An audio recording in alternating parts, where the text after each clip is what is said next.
জুলাই সনদ বাস্তবায়ন আদেশ জারি করা, জাতীয় নির্বাচনের পূর্বে গণভোটের তারিখ ঘোষণা করা, লেভেল প্লেইং ফিল্ড, ফ্যাসিবাদের দোষরদের বিচার নিশ্চিত করা সহ আমরা 5 দফা দাবিতে আমরা আন্দোলন করেছিলাম।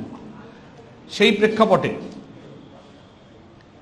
অতি সম্প্রতি প্রধান উপদেষ্টা ভাষণ দেবেন জাতির উদ্দেশ্যে জানতে পেরে সব মানুষ, দেশবাসী অধীর আগ্রহে অপেক্ষা করেছিল যে ওনার ভাষণেই হয়তো রাজনৈতিক সংকটের সমাধান হবে।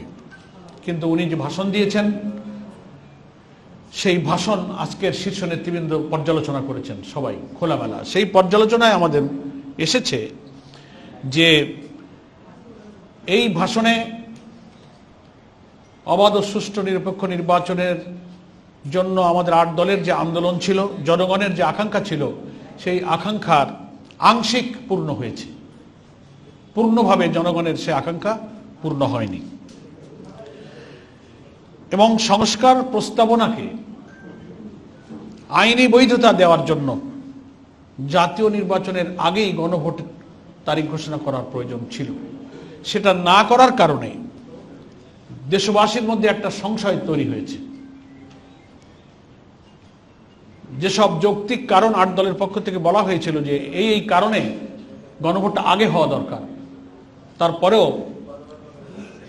প্রধান উপদেষ্টা তার বক্তব্যে একই দিনে গণভোট এবং জাতীয় নির্বাচনের কথা বলেছেন এবং অ্যাকর্ডিংলি সেই দিনেই এ মর্মে গেজেট প্রকাশিত হয়েছে।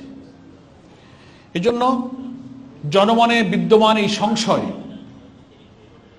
এবং যে সংকটের সৃষ্টি হলো বা আমরা যে আশঙ্কা করেছিলাম, প্রধান উপদেষ্টা একই দিনে ভোট একথা বলার কারণে যে সংশয়, তা সরকারকে দূর করতে হবে।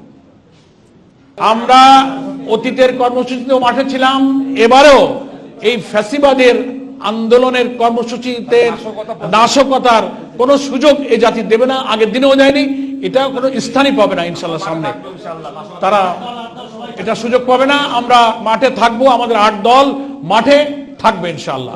সকলকে ধন্যবাদ। আসসালামু আলাইকুম ওয়া রাহমাতুল্লাহি ওয়া বারাকাতুহু।